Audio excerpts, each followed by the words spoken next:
Muchas gracias, José. Quiero reiterar los agradecimientos a José Tudela y a la Fundación Manuel Jiménez Abad por todo el trabajo no visible de infraestructura, de organización, de preparación del material para este seminario.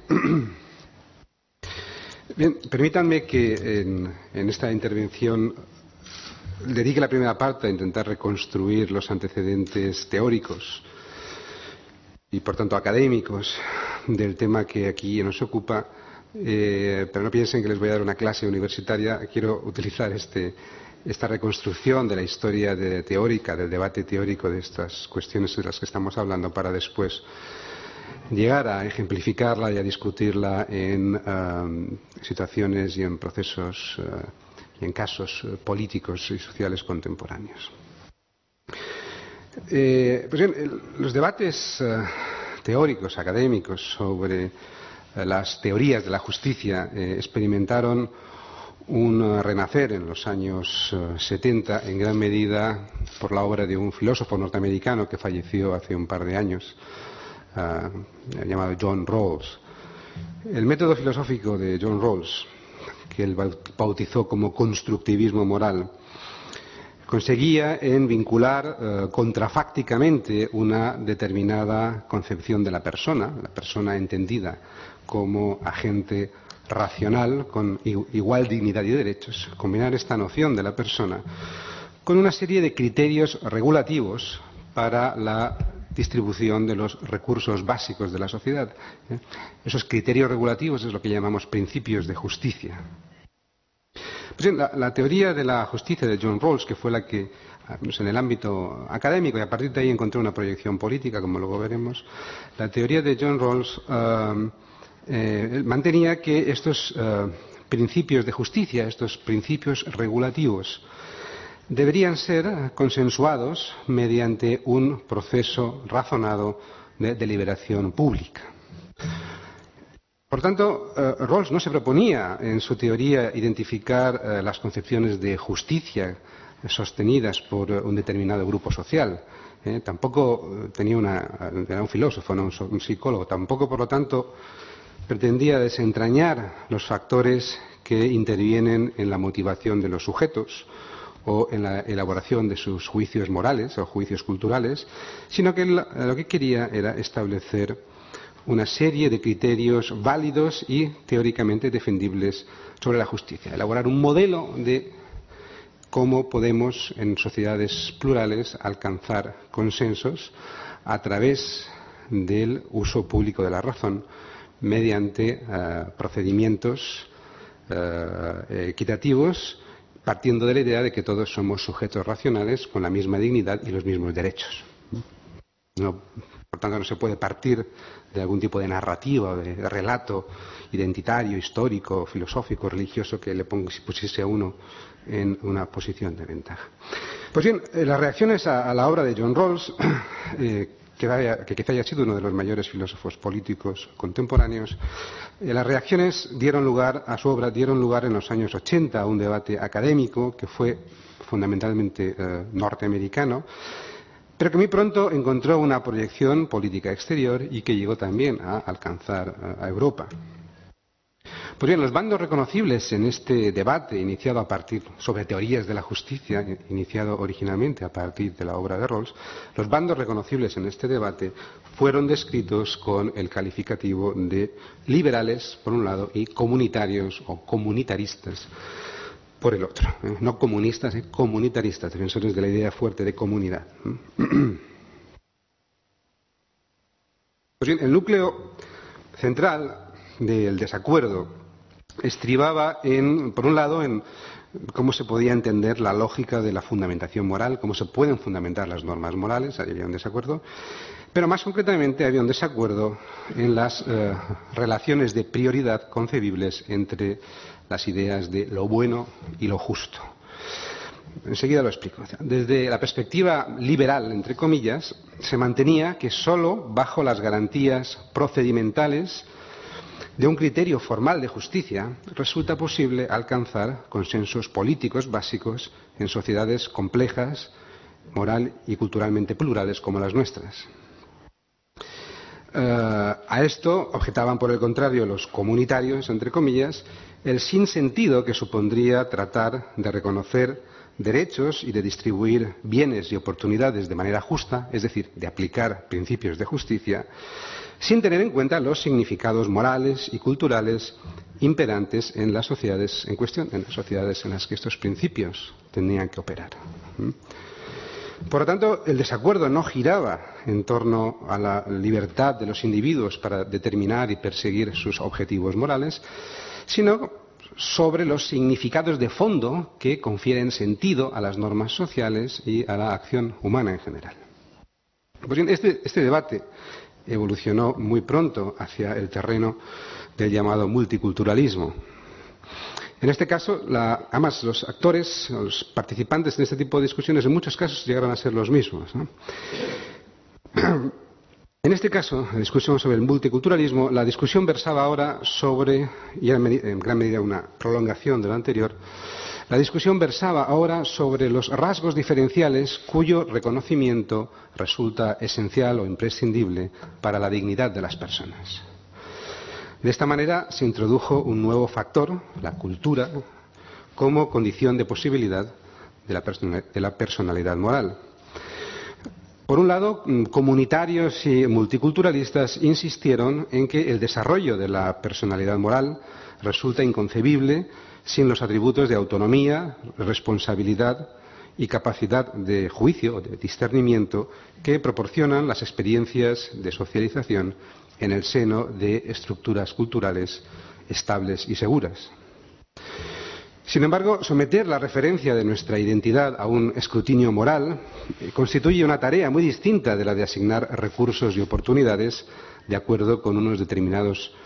criterios de justicia.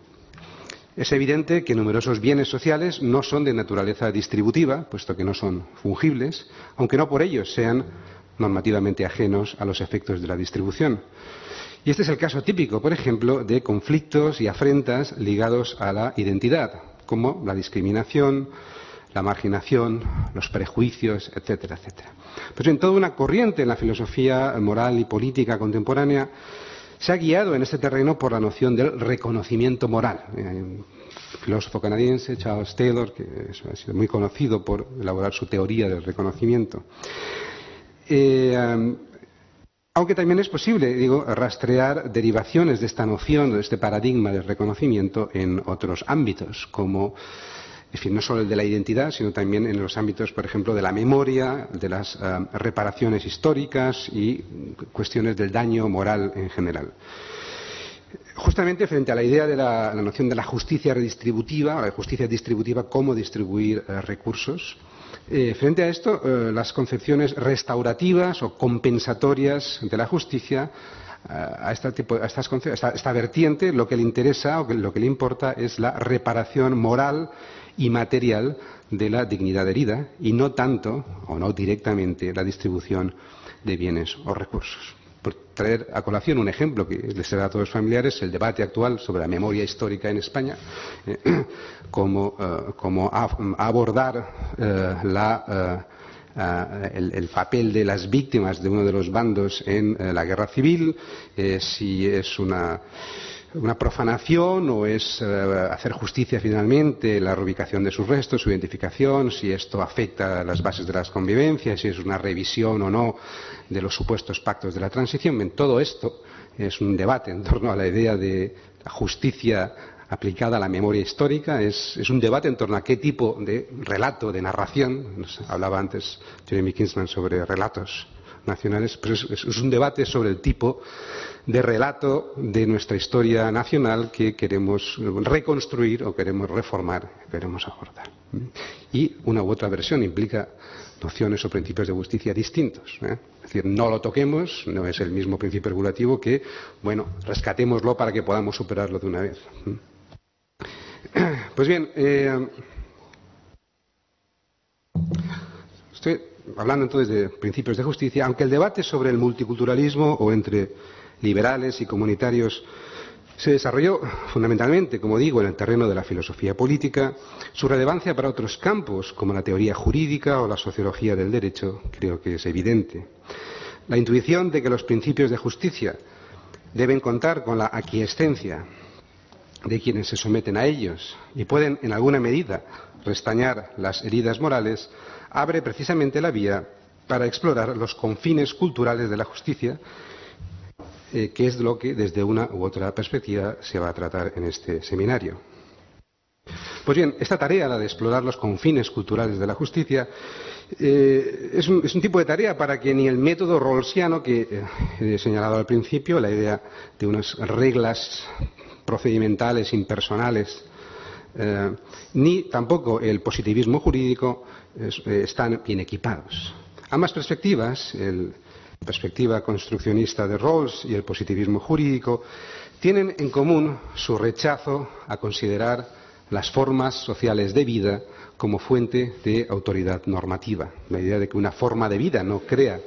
una norma. Ambas perspectivas comparten asimismo una concepción jerárquica de los sistemas de normas, ya sea en la forma de una gradación cualitativa de los consensos posibles, como Rawls pensaba que el máximo consenso político que se puede alcanzar en una sociedad sería un consenso que él llamaba consenso constitucional, mientras que un consenso de menor calidad o más básico sería un modus vivendi, pero tiene una noción de que hay jerarquías, que los sistemas de normas son unificados y tienen jerarquías. De algo forma parecida, los positivistas han distinguido, tienen una concepción jerárquica también, distinguiendo entre lo que ellos llaman reglas primarias y reglas secundarias. Las secundarias se derivarían por razonamientos lógicos a partir de unas reglas primarias que se ubicarían en, digamos, la cabecera de todo el sistema jurídico y normativo. Pues bien, por el contrario, frente a estas perspectivas formalistas, si estamos dispuestos a aceptar que los ordenamientos legales son la sistematización jurídico-política de prácticas sociales y moralmente vivas, y que la justicia no es solo un código abstracto de disposiciones legales, sino lo que unos agentes oficialmente autorizados practican, podremos entonces llegar a interpretar, o podremos entonces ver o vislumbrar las normas legales como una variante de las normas sociales, así como reconocer la naturaleza policéntrica de numerosos sistemas jurídicos, así como la heterogeneidad de su eficacia normativa. Pero este cambio de mirada a los sistemas de normas, esta mirada más sociológica o antropológica y no estrictamente jurídica, este cambio de mirada también nos obliga a enfrentarnos con los retos cognitivos y normativos que plantea esta concepción pluralista del derecho. Por un lado, se abre la posibilidad de interpretar las normas atravesando los confines culturales en que se inscriben. Pero por otro también se corre el peligro de relativizar o de debilitar las garantías de las normas generadas por el Estado de Derecho. Pues bien, atendiendo a esta doble posibilidad, lo que se ha dado en llamar el pluralismo jurídico puede interpretarse de dos maneras. Puede interpretarse como un hecho social o bien como una corriente en la teoría jurídica contemporánea. En el primer sentido, el pluralismo jurídico se refiere sencillamente a la inexistencia en una sociedad concreta de una fuente única y homogénea de autoridad jurídica, ya sea por la incapacidad política del Estado para imponerla, como es el caso de numerosos países del tercer mundo, donde el derecho consuetudinario de algunas minorías indígenas coexiste con el derecho positivo del Estado, o bien por la coexistencia organizada de dos o más sistemas jurídicos, como en el caso de Canadá, donde el derecho común de origen británico y el derecho civil de origen francés conviven sobre un principio territorial, o como también ocurre en numerosos países musulmanes, donde existe una articulación jurisdiccional entre el derecho islámico y el derecho positivo. Pues bien, el grado en que estos distintos órdenes legales pueden llegar a reconocerse entre sí, a coordinarse, es variable y depende de múltiples circunstancias. No es lo mismo el Ecuador con respecto al derecho indígena de algunas comunidades que han estado tradicionalmente abandonadas más allá del alcance del Estado, que el caso de Canadá, donde perfecta coordinación y delimitación de los sistemas jurídicos en cuestión. Esto, entonces, es en cuanto al pluralismo jurídico en su primera acepción, como la descripción de un hecho. En su segunda acepción, como una teoría jurídica contemporánea, como una perspectiva teórica, el pluralismo jurídico asume la multiplicidad y el carácter a menudo contradictorio de las legitimaciones que subyacen a las normas legales. Su premisa básica, y cito aquí a uno de los padres de la teoría del pluralismo jurídico, un antropólogo, un matrimonio en realidad, es un matrimonio, Benda Beckman, dice: la premisa básica del pluralismo jurídico entendido como una perspectiva teórica o antropológica es que, cito, la noción de ley no debe limitarse al derecho público, internacional y transnacional, sino que hay que ampliarlo para referirse a todas aquellas concepciones cognitivas y normativas objetivadas cuya vigencia se hace valer con autoridad en el seno de una formación social dada. Hasta aquí la cita. Bien, este es un fenómeno que, por un lado, está siendo impulsado por la propia globalización de los procesos legislativos. Como ha advertido un jurista alemán, Klaus Gunther, le cito, dice: la mayoría de los debates académicos y políticos sobre el derecho se guían todavía por el concepto de un orden legal nacional con una legislación centralizada y pública, un poder ejecutivo sometido a la ley y responsable ante el pueblo soberano, y una judicatura relativamente autónoma comprometida con la gestión de un sistema legal legítimo. Hasta aquí la cita de Gunther. Sin embargo, con la proliferación de actores públicos y privados en procesos legislativos de orden inter y supranacional, sigo citando a Gunther, dice: el concepto uniforme del derecho ya no puede mantenerse. En su lugar, la teoría jurídica debe lidiar con muy diversos sistemas normativos. La noción positivista de un único sistema jurídico, lógicamente ordenado y jerárquicamente diferenciado, se transforma en una pluralidad de regímenes jurídicos. El hecho del pluralismo jurídico parece convertir la idea de un sistema legal unificado en una mera ficción. Su lugar, termino la cita, está siendo ocupado cada vez más por áreas fragmentadas de autorregulación practicadas por actores generadores de normas que se han dado ese poder a sí mismos y promulgan leyes con distinto grado de generalidad y alcance. Termino aquí la cita de Klaus Gunther. Bien, en realidad, al realizar este diagnóstico, Gunther tenía en mente organismos supranacionales con capacidad legislativa de jure o de facto, como la Unión Europea, la Organización Internacional de Comercio, el Banco Mundial o el Fondo Monetario Internacional, pero también organizaciones no gubernamentales con capacidad de presión, como Amnistía Internacional, Greenpeace o Human Rights Watch. Para Gunther eran precisamente las instancias no estatales, carentes por tanto de autorización pública y legitimidad política, los actores con mayor influencia en el emergente derecho transnacional. Pero lo cierto, entonces, Gunther está reconociendo los fenómenos de pluralismo jurídico que se están dando en las sociedades actuales, pero él no tenía una visión étnica, o sea, no estaba aplicando esto a ningún tipo de diferencia étnica o cultural, sino justamente a la proliferación de actores políticos y legislativos a los distintos niveles, nacional y transnacional.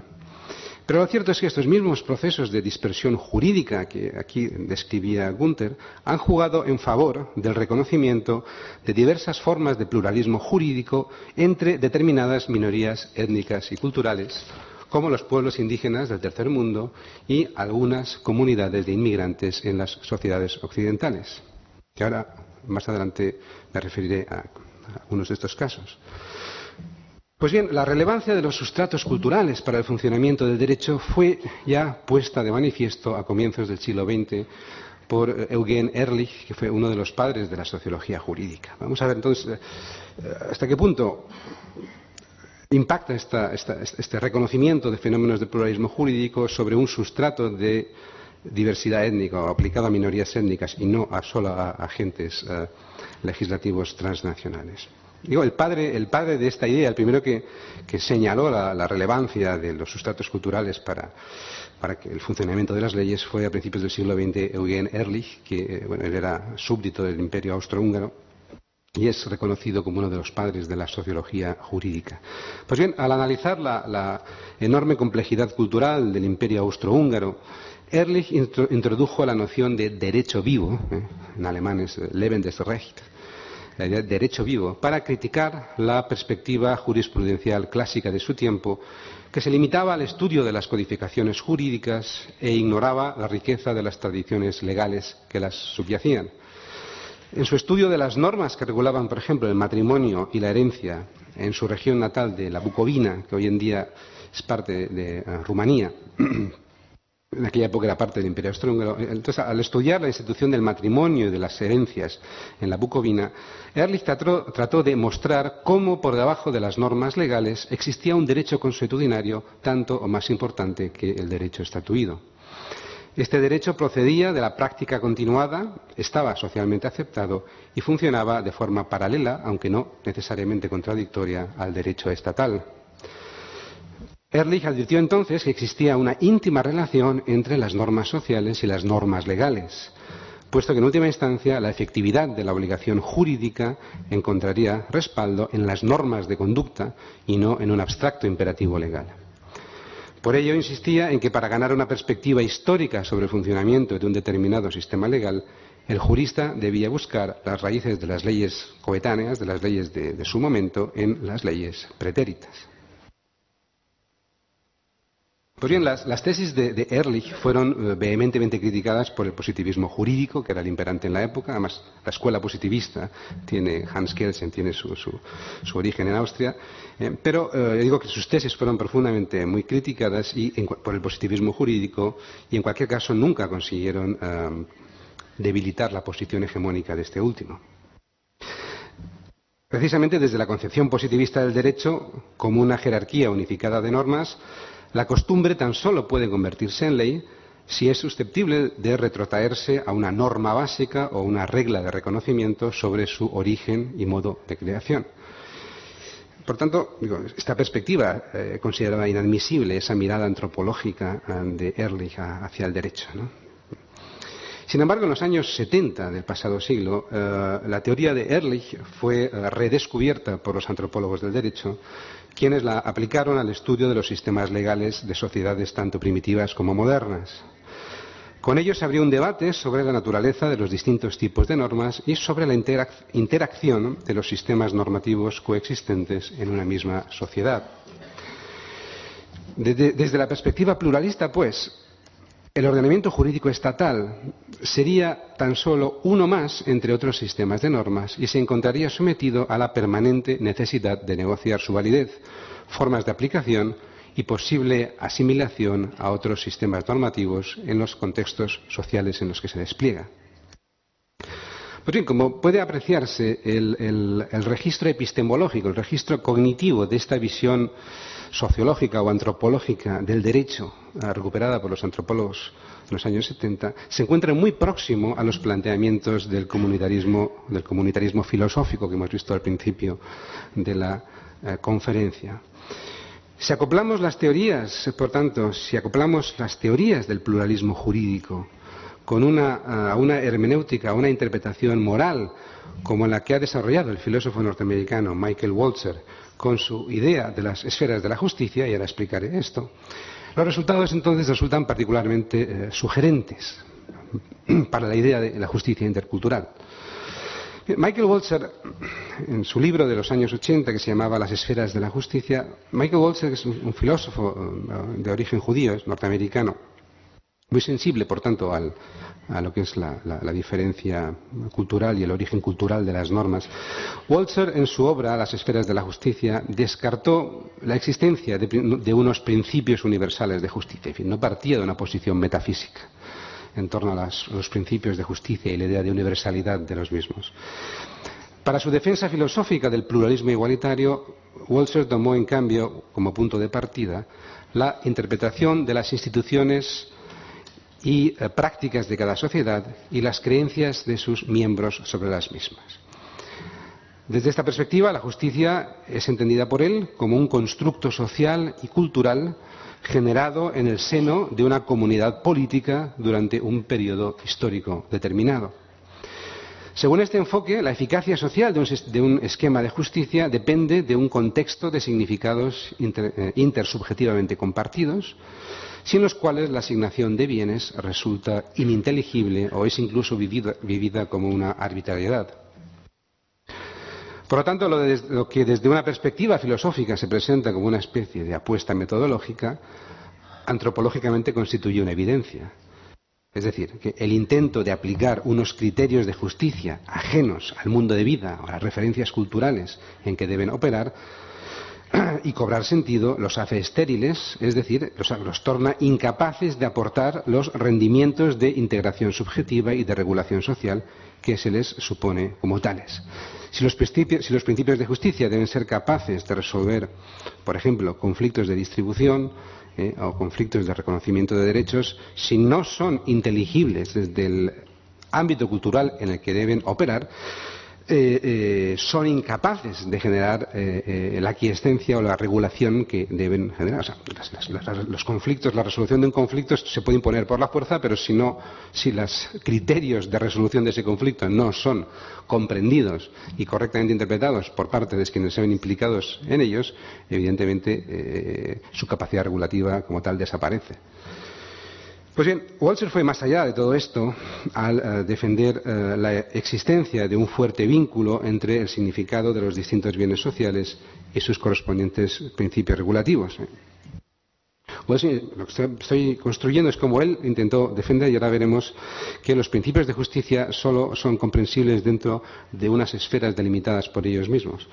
Y ahora veremos cómo esto se puede aplicar a los espacios culturales para ganar la idea de los problemas que plantea la justicia intercultural. Como digo, Walzer fue hasta el extremo de decir que existe un vínculo íntimo entre el significado de determinados bienes sociales y sus correspondientes principios regulativos. Un caso extremo de esto sería, por ejemplo, el caso de bienes como el amor, la gracia divina o la solidaridad, cuya distribución por criterios ajenos a los que les son inherentes, el poder o el dinero, por ejemplo, supondría una contradicción en los términos. Una solidaridad obligada es una contradicción en los términos. En nuestro entorno cultural, un amor comprado es una contradicción en los términos. En la teología clásica, la gracia divina, bueno, puede ser ganada o puede ser predestinada, pero no se consigue por dinero o por presión. Esos son ejemplos de bienes sociales cuyos principios regulativos, él dice, están íntimamente vinculados al tipo de bien. Sin embargo, dice que en otros casos, no todo es el amor, ni la gracia divina, ni la solidaridad, dice, en otros casos, él vino a reconocer que el nexo entre bienes sociales y principios de justicia no es necesariamente conceptual, no es una vinculación lógica, sino que es más bien el fruto de interpretaciones sociales. De manera que existiría entre los individuos de determinadas sociedades una tendencia preponderante a asociar determinados bienes con unos criterios distributivos concretos. Para emplear su propia terminología, él dijo que cada uno de los ámbitos normativos delimitado por un tipo de bien constituiría una esfera de la justicia. Por lo tanto, este planteamiento de Walzer es pluralista tanto en el plano epistemológico como en el plano normativo. En definitiva, la justicia sería lo que los miembros de una particular comunidad creen que es justo. Criticar desde fuera de una comunidad la vigencia de unos determinados criterios de justicia resultaría incoherente e inapropiado, puesto que los principios de justicia solo cobran sentido en un marco de significados compartidos. Y dentro de ese marco, la invasión de unas esferas de justicia por principios regulativos que son propias de esferas distintas constituiría una contravención moral. Esto explicaría, por ejemplo, el hecho antropológico de que algunas reparaciones, algunas compensaciones, no hagan sino agravar el daño de quienes la reciban, o de que determinados criterios de justicia sean vividos como injustos o como incomprensibles o ininteligibles al traspasar los contextos históricos y culturales en los que se originaron. Pues bien, las críticas a estos planteamientos de Walzer fueron numerosas y yo no me voy a detener aquí en ellas. Nosotros sus intuiciones solo nos interesan aquí como un recurso heurístico, como un recurso interpretativo para abordar justamente la posibilidad de algo así como una traducción cultural de los principios de justicia, una posible transitividad cultural, o al menos la posibilidad de interpretar principios de justicia por encima o más allá de las esferas o los ámbitos culturales en los que se generan y operan.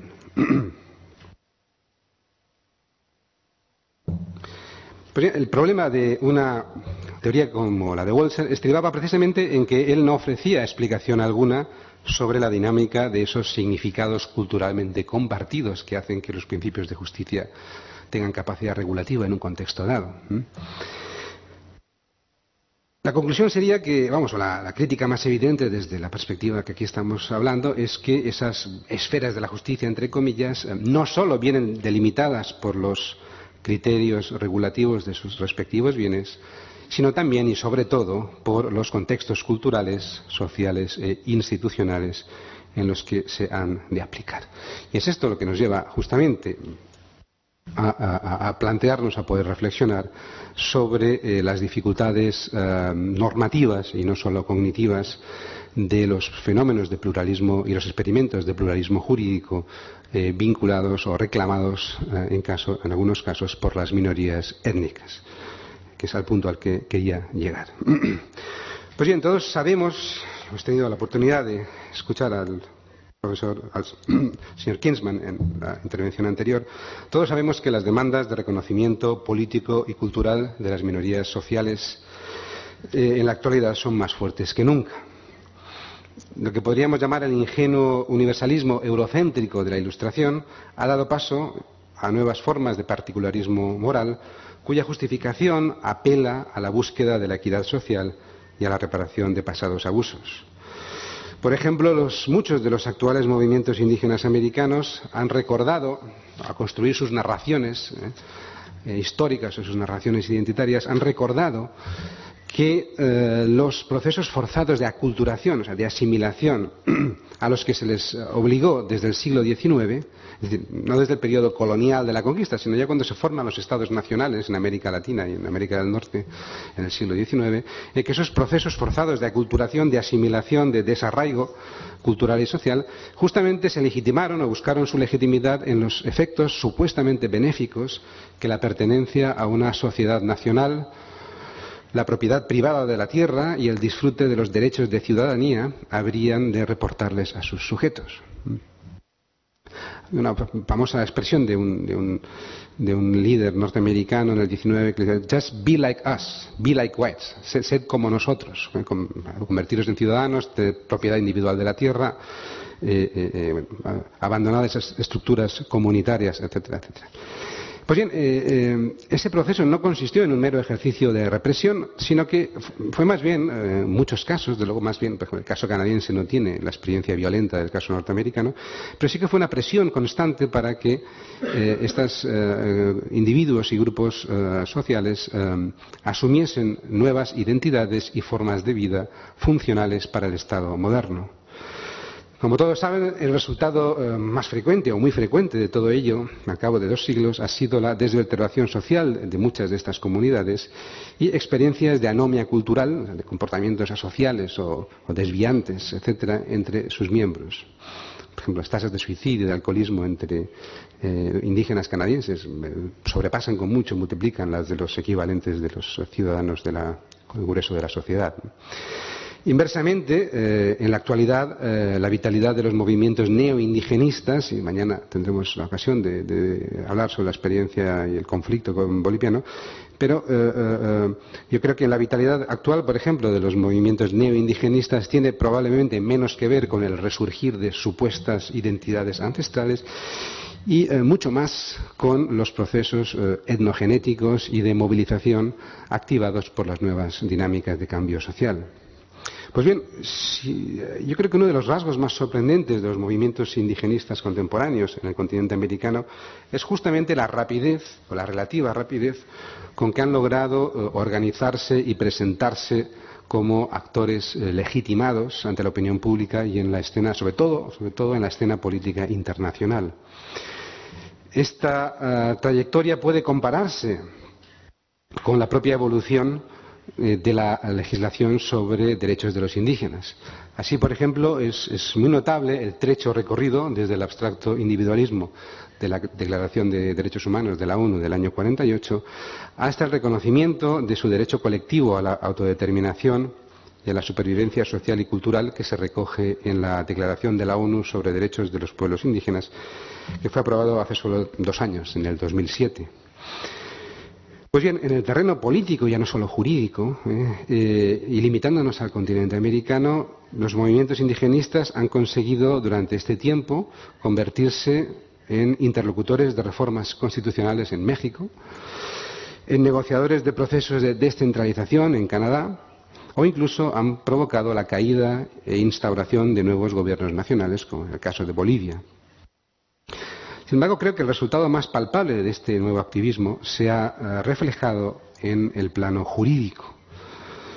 ¿Por qué? Porque en clara ruptura con su tradición constitucional, casi la totalidad de los países latinoamericanos en la actualidad, además de Canadá, reconocen la naturaleza pluriétnica y multicultural de sus sociedades. Este reconocimiento ha tenido como consecuencia la progresiva consolidación de experiencias de pluralismo jurídico que sancionan lo que venía siendo una situación de hecho,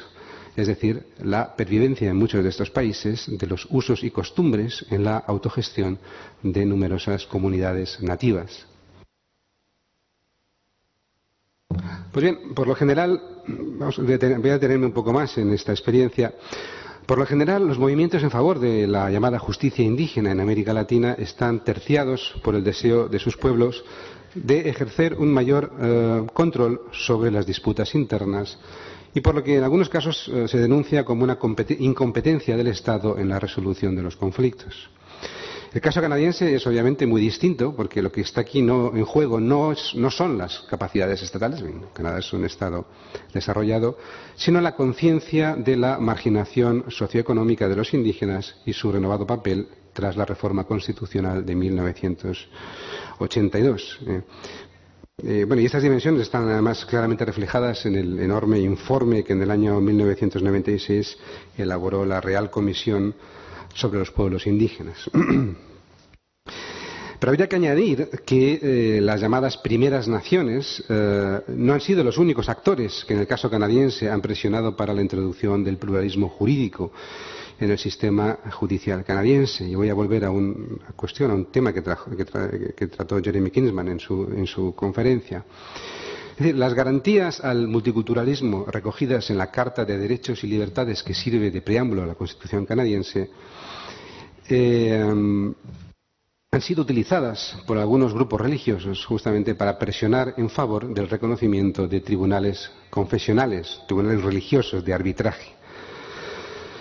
Por una serie de razones, desde el siglo XIX existía en algunas de las provincias anglófonas de Canadá la posibilidad para los grupos cristianos, o para algunos grupos cristianos y judíos, de recurrir privadamente al arbitraje religioso en asuntos de familia. Así, en octubre del año 2003, una asociación musulmana, el llamado Instituto Islámico de Justicia Civil, declaró también entonces su propósito de crear un tribunal para aplicar la Sharia, en fin, una vertiente local del sistema legal islámico, a los musulmanes de Ontario en materias de derecho familiar y sobre un principio de voluntariedad, crear tribunales de arbitraje familiar. Bien, como ha dicho Jeremy Kinsman, la reacción fue muy fuerte y como reacción al debate generado, liderado sobre todo por grupos feministas, el consejero de Justicia de la provincia de Ontario encargó a Marion Boyd, una asesora legal independiente, un informe sobre el uso del arbitraje, una especie de libro blanco. La preocupación estribaba, como es evidente, en que este mecanismo se convirtiese en un gueto judicial para los miembros más vulnerables de la sociedad, fundamentalmente mujeres recién inmigradas, niños y grupos etnorreligiosos marginados, privándoles así del derecho y la posibilidad efectiva de salir de sus comunidades y moverse en otros entornos culturales. Pues bien, el informe de Margaret Boyd, de esta asesora independiente, concluyó, cito el informe, que Canadá es una sociedad multicultural en la que la tensión fundamental que ha de resolverse se sitúa entre el respeto a los grupos minoritarios y el respeto a los derechos individuales de los integrantes de esas minorías. Hasta aquí fin de la cita. Pero Boyd en su informe no excluía la posibilidad del arbitraje religioso en casos de divorcio y herencia siempre y cuando la promoción de vías alternativas de resolución de conflictos para las minorías se equilibrase mediante, y cito de nuevo, un firme compromiso con la autonomía individual. Hasta aquí la cita. Sin embargo, el Parlamento de Ontario y muy poco después la Asamblea Nacional de Quebec votaron en contra del mantenimiento o la introducción de los sistemas de arbitraje religioso. En fin, Ontario votó para acabar con todos, no solo no permitir el musulmán, sino acabar con los que se habían venido practicando por judíos y algunos grupos cristianos, y la Asamblea Nacional de Quebec, que es el Parlamento de Quebec, en fin, votó, se curó el salud diciendo que ellos no estaban dispuestos, aunque no los tenían, pero no estaban dispuestos a introducirlos de ninguna manera, ¿no? Pero bien, lo interesante aquí es que este proyecto fue abortado políticamente, no judicialmente. Fue abortado por una decisión política. Bueno, vamos a acabar con todo esto. Hubo una reacción muy fuerte, fue una decisión política, pero el informe jurídico no excluía esa posibilidad, lo que introducía era una serie de condiciones y de salvaguardias, ¿no? Pues bien, en este mismo sentido, de la reivindicación de una autonomía jurídica por parte de determinados grupos etnoculturales o etnorreligiosos, unas recientes, que recordarán quizá, unas recientes declaraciones en Inglaterra del arzobispo de Canterbury sobre la supuesta inevitabilidad de acomodar la Sharia en la legislación británica, levantaron también un gran revuelo. En fin, como en tantos otros países occidentales, en Gran Bretaña existen numerosas subculturas cuyos miembros han decidido regular su comportamiento en materias de dieta, estatus marital y sucesiones mediante una serie de normas autoimpuestas que difieren notablemente de las del resto de la sociedad. Al amparo de una zona gris en el sistema jurídico británico, durante los últimos años han proliferado también toda una serie de prácticas informales de arbitraje islámico que, aunque no están reconocidas como oficialmente vinculantes, son utilizadas como referencia autorizada por muchos musulmanes para la resolución de divorcios y herencias. Lo que el arzobispo sugirió fue la posibilidad de reconocer algo así como una jurisdicción plural para, entre comillas, para que los musulmanes decidiesen libremente si querían resolver las disputas con sus correligionarios en una corte británica o a través de instituciones islámicas de arbitraje. Como se apresuró a añadir el Consejo Musulmán de Gran Bretaña, esta posibilidad tan solo equipararía a los musulmanes con otras comunidades religiosas, como la judía, que dispone o disponía en el país desde hacía siglos de sus propias instituciones, los Batei Din o tribunales rabínicos, para arbitrar disputas civiles e interpretar reglas y rituales. La particularidad, sin embargo, del caso británico es que es un sistema de derecho común, y que este tipo de sistema jurídico reconoce la posibilidad de que dos partes consientan designar a una tercera, en este caso una institución religiosa, para que arbitre una disputa. Lo único que se exige es que las partes implicadas, y aquí cito las disposiciones, libre y voluntariamente acuerden someterse a la jurisdicción y gestionen el procedimiento de forma justa y adecuada. Fin de la cita. En fin, dadas estas condiciones, supuesto que se guardan estas condiciones, los resultados del arbitraje son considerados vinculantes. Una cuestión distinta es que estas prácticas de arbitraje, entre dos se ponen de acuerdo para que una tercera parte arbitre, una cuestión distinta es que estas prácticas pretendan suplantar a los tribunales civiles o que se aparten de la legislación británica. Pero el sistema de derecho común tiene la particularidad de reconocer las condiciones bajo las cuales un arbitraje voluntario puede llegar a tomar decisiones vinculantes. Pues bien, el caso... Veamos otra experiencia distinta antes de llegar a conclusiones de tipo más político o moral, al final. El caso del reconocimiento del derecho indígena de grupos autóctonos, de grupos nativos, se encuentra mucho más consolidado a nivel nacional e internacional que la posible autonomía jurídica de las minorías religiosas, mucho más consolidado que ese reconocimiento que estos fenómenos que he mencionado en Canadá y en Inglaterra sobre minorías no religiosas que buscan lograr una autonomía jurídica. En el caso de los derechos indígenas, el convenio 169 de la Organización Internacional del Trabajo y de forma más explícita el artículo 34 de la Declaración de las Naciones Unidas sobre los Derechos de los Pueblos Indígenas, que se aprobó hace 2 años, hace 1 año, articulados como este consagran el derecho de los pueblos indígenas a mantener sus costumbres jurídicas, si bien no voy a ponerme aquí a citar párrafos, pero siempre establecen que en cualquier caso el reconocimiento de estas costumbres jurídicas autóctonas no puede chocar con o debe ser coordinada con las de la jurisprudencia nacional, o sea, con el sistema jurídico nacional, y no puede ir en contra de los derechos humanos internacionalmente reconocidos. Sin embargo, en la mayoría de los casos, la conciliación entre el derecho positivo de los estados nacionales y el derecho consuetudinario indígena sigue estando por articular, y no solo por razones técnicas. Uno de los asuntos más controvertidos añade justamente a la compatibilidad de la jurisdicción indígena con los derechos humanos e individuales recogidos en las distintas constituciones nacionales. Justamente los obstáculos que impidieron durante varios años, porque esto se arrastra desde el año 92, creo recordar, el intento de tener una declaración de derechos de los pueblos indígenas estaba congelado en las Naciones Unidas, creo recordar, desde el año 92, hasta el 2007 no se aprueba. Creo que los obstáculos que durante tantos años impidieron el avance de esta declaración en la Comisión de Derechos Humanos de la ONU se debían a las objeciones de algunos gobiernos a los principios de autodeterminación y de reparación a estos pueblos que se reconocían en la declaración, pero también a una preocupación por que el articulado sobre derechos colectivos abriese una brecha en la normativa consolidada sobre derechos individuales. Bien, lo cierto es que esta declaración, como digo, fue finalmente aprobada con el voto en contra de 4 países, y justamente algunos de estos 4 países son los que tienen el mayor número de pueblos originales: Canadá, Estados Unidos, Australia y Nueva Zelanda, los 4 países que votaron en contra, y con la abstención de otros países como Colombia, que sin embargo han llegado muy lejos en el reconocimiento jurisdiccional de los derechos indígenas. Y la mayoría de las objeciones han venido tanto por el reconocimiento del derecho de autodeterminación a estos pueblos como por el derecho de reparación a las tierras que perdieron, etcétera, etcétera. Bien, hay que hacer notar, entonces, a mí lo que me interesa es más bien la complejidad técnica que plantea en intentar coordinar sistemas de derecho autóctono o nativo con sistemas de derecho positivo, que está reconocido en algunos sitios, pero luego surgen los problemas de ver cómo eso se hace compatible. Hay que hacer notar que un rasgo fundamental de la llamada justicia indígena es el de estar constituido por un conjunto de costumbres comunitariamente reconocidos. Bueno, inevitablemente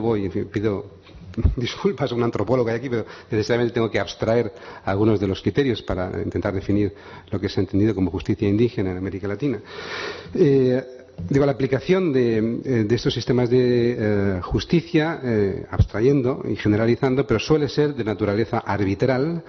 y compete a las autoridades políticas de cada comunidad, frecuentemente, en el caso latinoamericano, en la forma de un cabildo o de una asamblea comunal,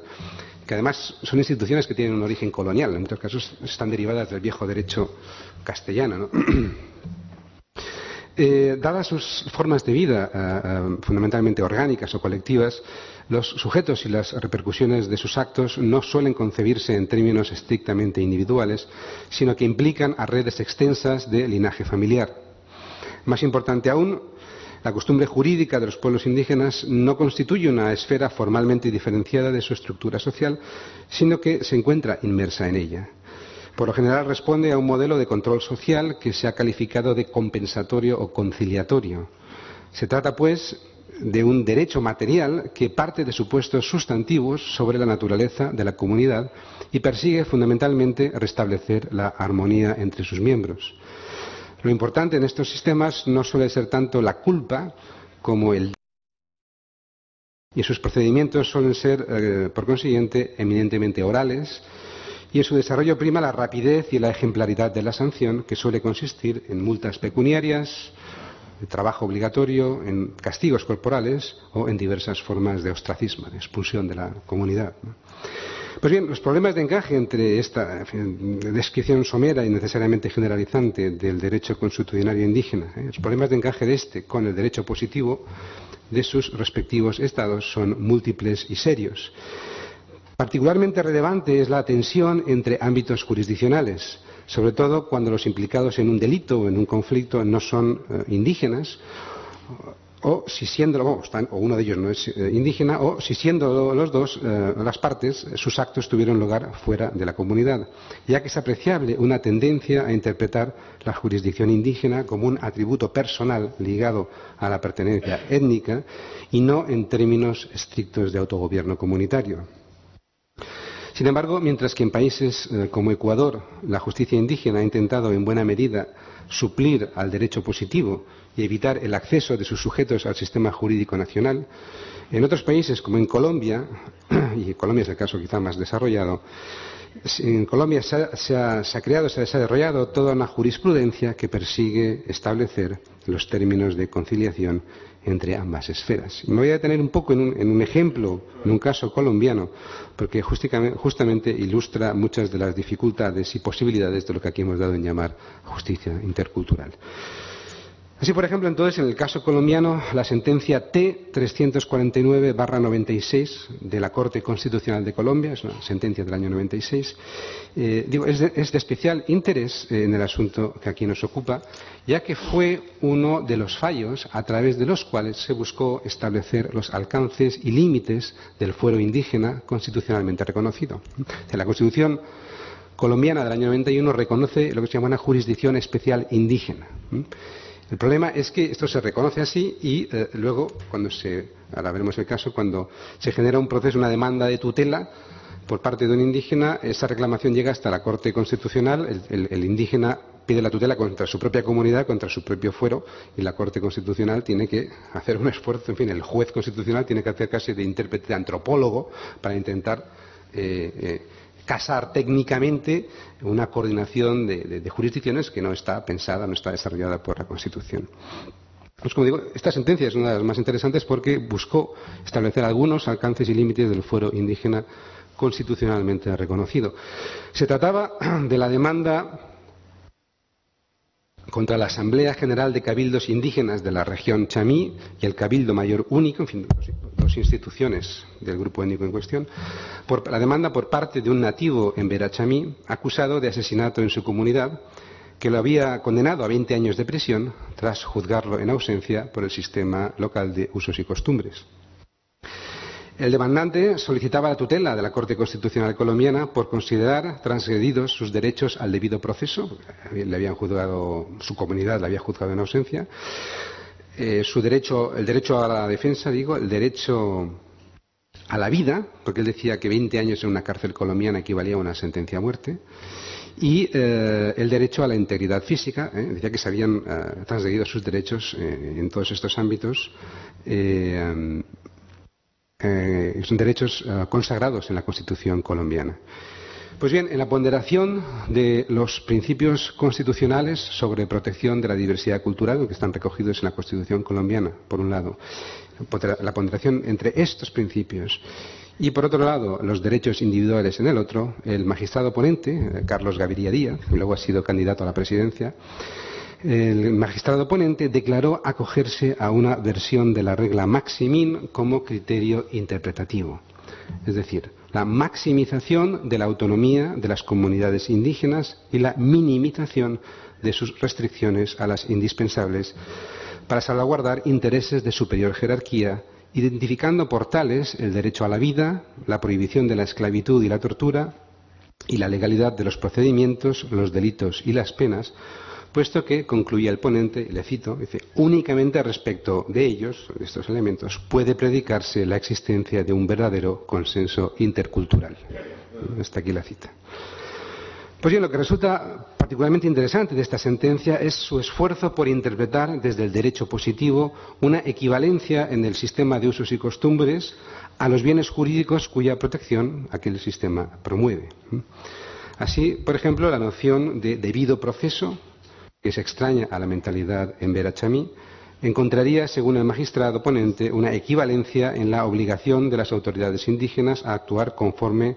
lo habían hecho en el pasado, es decir, con fundamento en las tradiciones que mantienen la cohesión social y en el repudio comunitario a los abusos de autoridad, lo que implicaría una censura de la arbitrariedad, que es precisamente, decía el ponente, la finalidad que persigue el debido proceso.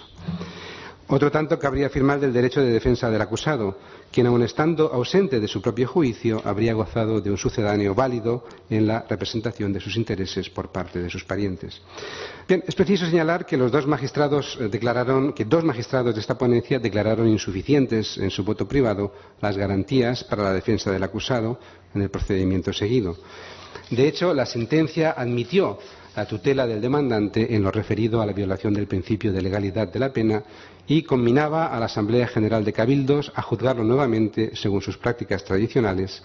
o bien remitirlo al sistema judicial ordinario. Aun así, la sentencia colombiana fue capaz de reconocer algunos de los bienes protegidos por las prácticas jurídicas indígenas, pese a que el derecho positivo no asume en sus efectos compensatorios la preservación de una identidad colectiva o la restauración de un orden sustantivo. Pues bien, un ejemplo muy distinto, aunque igualmente interesante, y sobre el que voy a pasar muy deprisa para no extenderme a más de lo debido, un ejemplo muy distinto pero igualmente interesante de interacción normativa entre ámbitos jurídicamente heterogéneos podríamos encontrarlo en algunas corrientes del feminismo islámico contemporánea. Esta es una corriente de naturaleza esencialmente intelectual,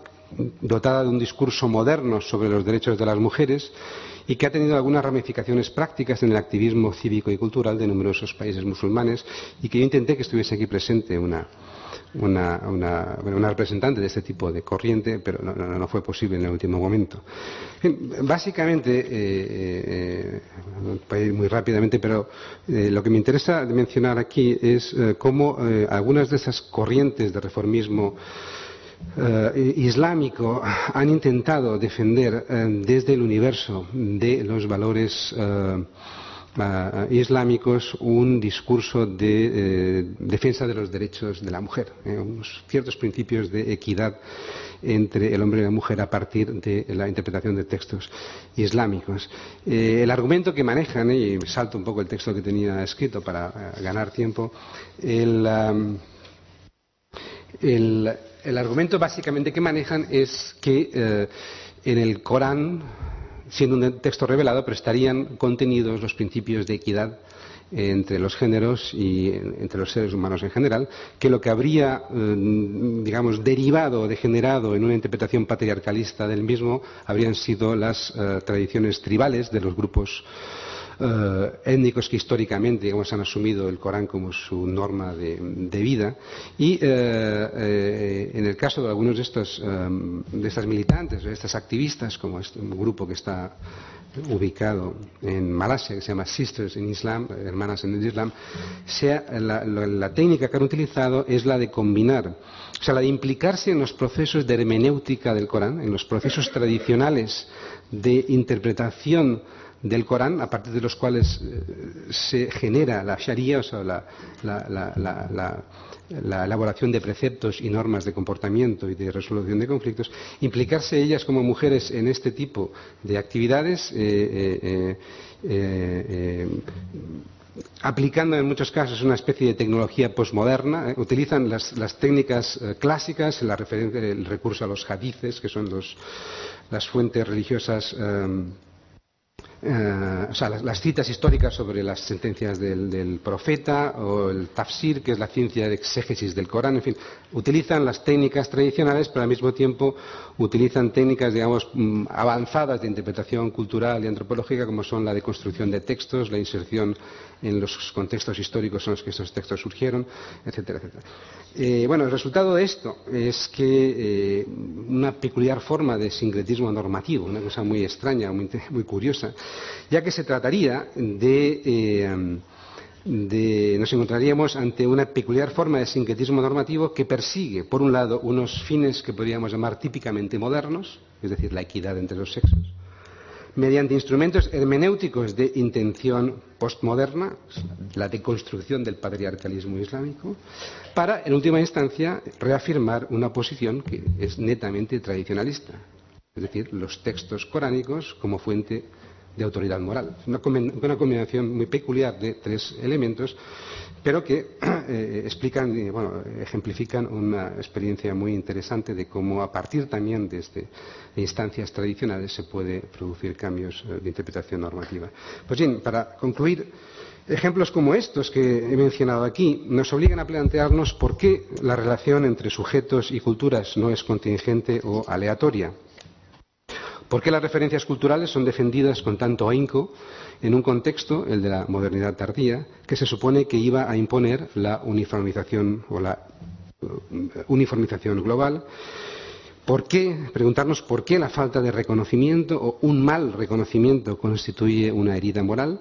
y sobre todo preguntarnos si es posible concebir vías de interacción normativa entre culturas que no sean solo las de la imposición hegemónica o el relativismo. Permítame entonces algunas reflexiones finales a este respecto. Las referencias culturales afectan de forma central a la formación de la conciencia moral, la autoestima y la identidad de los individuos. El discernimiento moral y el ejercicio competente de las capacidades sociales presuponen una mínima familiaridad con los símbolos, valores y normas que definen un perímetro de interacción social. La relación entre normas, significados culturales y competencias sociales remite, pues, a la funcionalidad reguladora de los sistemas normativos y permite interrogarse por posibles equivalencias en sus rendimientos. No se trata, pues, de afirmar que todos los sistemas de normas sean naturalmente compatibles entre sí, ni que cumplan todos ellos exactamente las mismas funciones, sino de advertir más bien que todos ellos deben dar respuesta a unos mínimos imperativos de regulación, particularmente en materias propias de la justicia distributiva y compensatoria. Es en esa función regulativa y en las competencias prácticas de los sujetos implicados en ella donde podemos, quizá, vislumbrar la hipotética transitividad o traducibilidad cultural de las normas y los principios morales más allá de sus sistemas originales de referencia. Evidentemente, una dialéctica intercultural o una tensión intercultural inspirada en valores universalistas debe plantearse una jerarquía hermenéutica, una jerarquía interpretativa en las reglas de reconocimiento recíproco si no desea quedarse atrapada en los dilemas del relativismo moral y del relativismo cultural. Pero en cualquier caso, esta es una prevención que hay que dirigir también contra el universalismo abstracto que confunde las declaraciones de derechos con las descripciones etnográficas. Creo que la gestión de la diversidad cultural no puede quedar abandonada a la pugna entre la que podríamos llamar etnomaníacos y jacobinos, sino intentar más bien abrirse a algo así como una modernidad reflexiva, es decir, una modernidad capaz de volver con criterios autocorrectivos sobre las dinámicas que la impulsan. Se trataría, pues, de formular propuestas de análisis social capaces de identificar referencias pragmáticas para la conciliación de orientaciones morales dispares, pero no por ello inconexas o contradictorias en contextos de heterogeneidad cultural. Por muy particularista que se reivindique el discurso de algunos de los actores políticos surgidos de esta nueva diversidad, las referencias normativas suyas no se encuentran nunca encapsuladas en el tiempo ni en el espacio. Todos estos movimientos, por muy particularistas que sean, se sirven, por ejemplo, del lenguaje de los derechos. Todos reclaman derechos, aunque en algunos casos lo hagan para restringir o matizar la presunta universalidad de aquellos derechos proclamados en nombre del género humano. Klaus Gunther, este jurista alemán al que citaba al principio de la conferencia, él ha concebido esta tarea como la construcción de algo así como un metalenguaje legal, al que él llama un código universal de legalidad. Se trataría de una perspectiva penetrada por la experiencia histórica, es decir, empapada de la experiencia histórica, sin perder nunca de vista la historia, y dotada de principios y reglas jurídicas básicas, como las nociones de derechos, debido proceso, sanción o competencia. Semejante código exigiría su interpretación mediante procedimientos institucionalizados que garantizasen los requisitos mínimos de autodeterminación democrática. Por ejemplo, el derecho a cambiar papeles entre el autor y el destinatario de las normas, la transparencia de los procesos de opinión y formación de la voluntad igual acceso a los procedimientos legales y derechos igualitarios de participación para terceras partes. Bueno, quizá esta estilización parecería que nos volvía al principio a aquellos criterios formales de la justicia que manejó John Rawls y que yo mencionaba al comienzo de la conferencia, y que eran unos principios, digamos, culturalmente ciegos o daltónicos, ¿no? Sin embargo, los ejemplos que aquí he mencionado del derecho a la justicia indígena, de experimentos o reclamaciones de autonomía jurídica de algunas minorías etnorreligiosas, o incluso de las activistas feministas desde el Islam, creo que ejemplos como estos aportan algunas perspectivas sugerentes sobre la posibilidad de materializar estos criterios a los que alude Gunther. Lo relevante de estos ejemplos que hemos visto no estriba en que sean prácticas y discursos articulados desde la particularidad étnica o religiosa, que han mostrado ser capaces de incorporar argumentos ajenos a sus ámbitos originales de referencia cultural. Lo importante es que han hecho esta incorporación para reinterpretar con criterios actualizados el sentido otorgado a sus propias tradiciones. El ejemplo de la justicia indígena o los ejemplos que yo he traído aquí, a colación de la justicia indígena y de algunas corrientes del feminismo islámico, vienen a respaldar la hipótesis de que resulta posible defender intenciones normativas modernas, vamos a llamarlas así, con lenguajes y principios que no lo son tanto, en contextos de diversidad cultural. En ambos casos, el de la justicia indígena y en algunas reivindicaciones de las feministas islámicas, en ambos casos podemos reconocer unos valores universalistas de fondo asimilables formalmente a la concepción contemporánea de los derechos humanos. La dignidad humana, en el caso de la justicia indígena, de esta reclamación, que se lo reconocía el juez Gaviria, en fin, estos sistemas de usos y costumbres, en última instancia, reconocen una forma de la dignidad humana, y en el caso, la dignidad humana también en el caso de las feministas musulmanas, y la legalidad de los procedimientos en el otro. Se trata de experiencias de aclimatación cultural y de traducción normativa que nos obligan, en definitiva, a interrogarnos por las dinámicas de interpelación normativa en la modernidad tardía. Las aspiraciones universalistas de la modernidad creo ya que no pueden darse por supuestas, sino que deben ganar su legitimidad demostrando que son capaces de aclimatarse socialmente y de aceptar interpelaciones morales desde otros entornos culturales.